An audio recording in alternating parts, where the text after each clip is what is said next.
Hello दोस्तों, कैसे हैं आप सब लोग। उम्मीद करता हूं काफ़ी अच्छे होंगे। तो दोस्तों, ब्लू जेट हेल्थ केयर का जो आईपीओ है ओपन हो चुका है। इसकी डेट जो है 25 अक्टूबर से लेकर 27 अक्टूबर के बीच में ये आईपीओ ओपन रहेगा। अब आज पहला दिन था इस आईपीओ में अप्लाई करने के लिए। हालांकि मैं क्या कि रिव्यू का वीडियो जल्दी ही दे देता हूं, पर क्या कि एक्चुअली मैं 4-5 दिन से मैं बिजी चल रहा था, क्योंकि मेरे भाई की रिंग सेरेमनी थी, उसकी सगाई का कार्यक्रम था। इस कारण मैं 3 से 4 दिन बिजी था। तो इस कारण क्या है कि कोई भी वीडियोज़ वगैरह नहीं आ पाए। तो अब क्या है कि अब रेगुलर वीडियोस आएंगे। तो जो रिव्यू वाला वीडियो नहीं आ पाया, रेगुलर जो हमारा ग्रे मार्केट के प्रीमियम पर वीडियोस आते हैं वो नहीं आ पाए थे। अब क्या है कि रेगुलर वीडियोस आना शुरू हो जाएंगे, तो टेंशन करने की ज़रूरत नहीं है। तो सबसे पहले इस वीडियो के अंदर हम इसका ग्रे मार्केट का प्रीमियम देखेंगे, इसकी एंकल लिस्ट भी आ चुकी है उसके बारे में भी जानेंगे, फिर इस कंपनी की डिटेल्स के बारे में जानेंगे, फिर इस आईपीओ की डिटेल्स के बारे में जानेंगे, फाइनेंशियल्स और फंडामेंटल्स वगैरह भी जानेंगे, और अंत में हम जानेंगे कि क्या इस आईपीओ में हमें अप्लाई करना चाहिए या नहीं करना चाहिए, और करें तो लिस्टिंग गेन्स के हिसाब से या लॉन्ग टर्म के हिसाब से सारी चीज़ें हम क्लियर करेंगे। वीडियो शुरू करने से पहले दोस्तों टेलीग्राम चैनल को जरूर ज्वाइन कीजिए, ताकि छोटा मोटा अपडेट वहाँ पर आपको मिलता रहता है। तो उसकी लिंक आपको डिस्क्रिप्शन के अंदर मिल जाएगी। अब दोस्तों, सबसे पहले बात करें इसके ग्रे मार्केट के प्रीमियम की। तो शुरुआत के अंदर तो इसका ग्रे मार्केट का प्रीमियम बहुत ही ज़बरदस्त चल रहा था, मतलब 25 से 30% के आसपास इसका ग्रे मार्केट का प्रीमियम पहुंच गया था। पर अब लगातार डाउन होता जा रहा है, मतलब लगभग 10% के आसपास अभी इसका लेटेस्ट ग्रे मार्केट का प्रीमियम चल रहा है। तो अभी जो लेटेस्ट ग्रे मार्केट का प्रीमियम है 35 रुपये पर शेयर, 43 शेयर्स का ये लॉट है। तो 1505 रुपये हमें एक लॉट पर आज की तारीख में फायदा देखने को मिल रहा है। परसेंटेज वाइज करीब 10 से 11% जैसा ग्रे मार्केट का प्रीमियम है। तो अभी हमारा जो क्राइटेरिया होता है मिनिमम 20%, उससे थोड़ा कम चल रहा है। तो अभी देखिए, हमें वेट करना चाहिए, पहले दूसरे दिन का सब्सक्रिप्शन वगैरह देखिए, उसके बाद हमें अप्लाई करने का कोई भी डिसीजन बनाना चाहिए। और बात करें इसके एंकल लिस्ट की, तो एंकल लिस्ट भी ठीक आई है, मतलब खराब भी नहीं है और इतनी ज़बरदस्त भी नहीं है, पर अच्छी एंकल लिस्ट कह सकते हैं। क्योंकि इंडियन म्यूचुअल फंड्स के अंदर अगर देखें तो HDFC म्यूचुअल फंड है, ICICI है, आदित्य बिरला सन लाइफ है, और उसके अलावा लाइफ इंश्योरेंस के अंदर निपॉन वगैरह, और FIIs वगैरह के अंदर बात करें तो HSBC ग्लोबल जैसे FIIs वगैरह शामिल है, एडलविस जैसे भी नाम है। तो एंकल लिस्ट भी ठीक आई है, मतलब इतनी खराब भी नहीं है। 252 करोड़ रुपए लगाए गए हैं एंकल लिस्ट के द्वारा। फिर दोस्तों जानते हैं इस कंपनी की डिटेल्स के बारे में। तो दोस्तों, ये कंपनी जो है 1968 के अंदर इनकॉर्पोरेट हुई थी, मतलब करीब अपने ही सेक्टर के अंदर 55 साल पुरानी कंपनी है। तो अपने सेक्टर के अंदर काफ़ी एक्सपीरियंस कंपनी है। और ये कंपनी जो है फार्मास्यूटिकल और हेल्थ केयर इंग्रेडिएंट्स और इंटरमीडिएट्स मैन्युफैक्चर करती है, जिसके अंदर ये 3 सेगमेंट्स के अंदर मैन्युफैक्चरिंग करती है।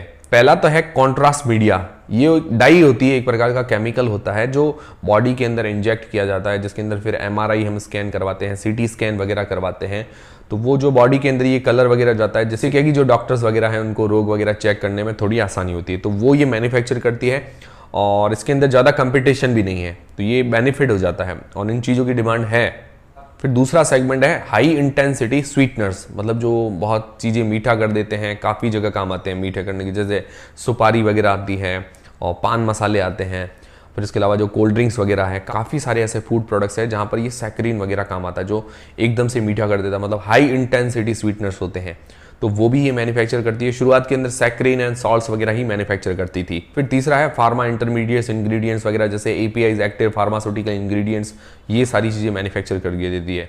तो और ये कॉन्ट्रैक्ट बेसिस पर भी मैन्युफैक्चरिंग करके देती है, अलग अलग कंपनीज को जो भी चाहिए होता है उस हिसाब से मैन्युफैक्चरिंग करती है। और इसकी 3 मैन्युफैक्चरिंग यूनिट्स भी है। तो काम इसका अच्छा है, डिमांडिंग काम है, स्पेशली अगर कॉन्ट्रास्ट मीडिया वाला काम कहें तो काफ़ी अच्छा और डिमांडिंग काम है, और ज़्यादा इसके अंदर कंपटीशन भी नहीं है, ये इसके लिए बेनिफिट हो जाता है। तो दोस्तों, ये हो गई इस कंपनी की डिटेल्स। अब इसके फाइनेंशियल्स और फंडामेंटल्स भी हम जान लेते हैं। तो फाइनेंशियल्स जो दिए गए हैं 2021 से लेकर 2023 तक। तो अगर इसके एसेट्स देखें तो साल दर साल बढ़े हैं। रेवेन्यू अगर देखते हैं तो रेवेन्यू के अंदर भी साल दर साल हमें ग्रोथ देखने को मिल रही है।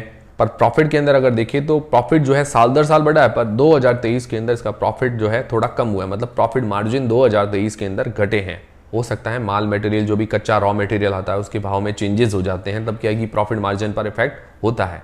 तो ये हो सकता है, बाकी इंटरनली मुझे नहीं पता कि क्या हुआ है। बाकी इसकी नेट वर्थ बड़ी है और ये ऑलमोस्ट डेट फ्री कंपनी है, मतलब इसके ऊपर कोई भी उधारी नहीं है, ये इसके लिए बेनिफिट है। तो फाइनेंशियली देखें तो काफ़ी मजबूत कंपनी है, नजर आ रही है। फिर दोस्तों, इसका PE मतलब प्राइस टू अर्निंग्स रेशियो है 37.49 का। मुझे लगता है प्राइस टू अर्निंग्स रेशियो थोड़ा सा महंगा नज़र आ रहा है, क्योंकि जो कंपनी है काफ़ी छोटी साइज़ की, उस हिसाब से PE थोड़ा सा और सस्ता होना चाहिए था। वैसे कोई इसका डायरेक्ट कंपटीटर नहीं है, मतलब कोई भी ऐसी लिस्टेड कंपनी नहीं है जिसको उसको मतलब कोई भी ऐसी लिस्टेड कंपनी नहीं है जिससे इसको कंपेयर किया जा सके। तो ये इसके लिए बेनिफिट भी हो जाता है कि भाई ज़्यादा कंपटीशन नहीं है सेक्टर के अंदर। बाकी इसकी आरओई रिटर्न ऑन इक्विटी 26% की है, ROC return on capital employed 32% का है, रिटर्न ऑन नेट वर्थ 23% की है। तो मिनिमम ये चीज़ें 15% की होती है तो अच्छी कंपनी मानी जाती है, पर इनकी काफ़ी अच्छी है। तो ओवरऑल फाइनेंशियली और फंडामेंटली कंपनी काफ़ी स्ट्रांग नजर आ रही है। फिर दोस्तों इस आईपीओ की डिटेल्स के बारे में बात करें तो 25 अक्टूबर से लेकर 27 अक्टूबर के बीच में ये आईपीओ ओपन रहेगा और इसका प्राइस बैंड रखा गया है 329 रुपए से लेकर 346 रुपए के बीच में और ये 43 शेयर का लॉट है। मुझे लगता है प्राइस बैंड जो कंपनी को देखते हुए थोड़ा सा और सस्ता कर लेना चाहिए था और इसका इश्यू साइज है 840 करोड़ रुपए का पूरा ऑफर फॉर सेल है। हो सकता है कंपनी को ज़्यादा अपनी ग्रोथ के लिए पैसे की जरूरत ना हो तो इसके अंदर क्या है कि प्रमोटर्स अपनी कुछ हिस्सेदारी सेल करेंगे। मतलब जनरली प्रमोटर्स को थोड़ा बहुत सेल करना ही पड़ता है, अपनी हिस्सेदारी जो है 75% तो लानी ही पड़ती है। तो ये करीबन 86% तक लेके आ रहे हैं और इसकी जो लिस्टिंग डेट है 6 नवंबर को। तो ये हो गई पूरे आईपीओ की डिटेल्स। अब सबसे मेन सवाल ये आता है कि क्या इस आईपीओ में हमें अप्लाई करना चाहिए या नहीं करना चाहिए, और करें तो लिस्टिंग गेन्स के हिसाब से या लॉन्ग टर्म के हिसाब से।